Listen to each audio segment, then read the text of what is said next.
Welcome back to another episode of Wrentham Revealed, and today we are in what is now Franklin, but in 1676 was part of Wrentham. And in 1676, a short 56 years after the Pilgrims landed at Plymouth, the chief of the Wampanoag had enough. The chief was Metacom, the son of Massasoit, and he was also called King Philip.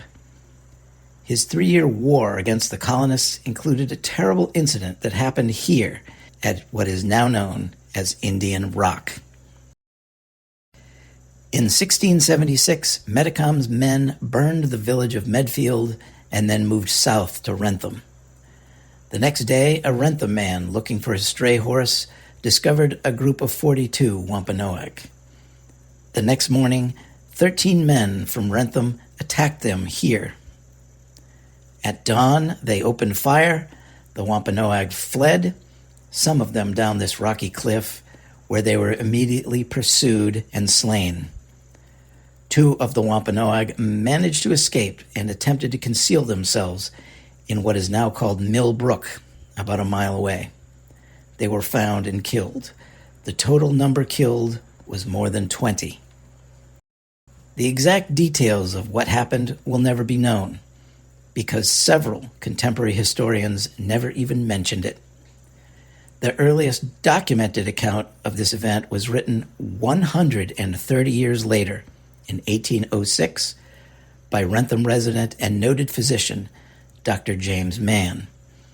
All of the sources of information at that point were descendants and people familiar with what happened, but all were secondhand accounts. There are no primary sources of information. Dr. Mann indicated that this event was not documented previously because it was executed without the sanction of government.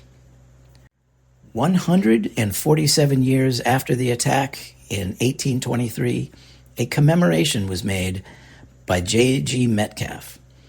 This commemoration would not really be part of this story except for the fact that J.G. Metcalfe and the participants then carved their names into the rock. Those names are still visible today, over 200 years later. J.G. Metcalfe,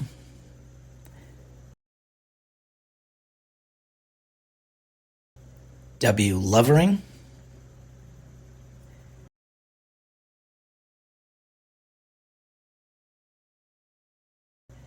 D.C. Fisher,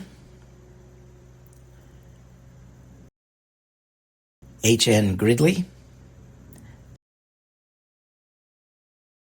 and others. It is worth noting the scale of time involved. The attack happened 348 years ago.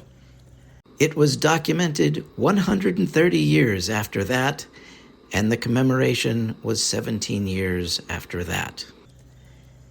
And today, an appreciation of the suffering at Indian Rock is all but lost, next to swimming pools, manicured lawns in a beautiful neighborhood, with street names like Lost Horse Trail, Indian Lane, and King Philip Road in the Indian Rock Estates housing development, all of which seem to trivialize the misery and sacrifices made here by the Wampanoag in 1676 in Wrentham, Massachusetts.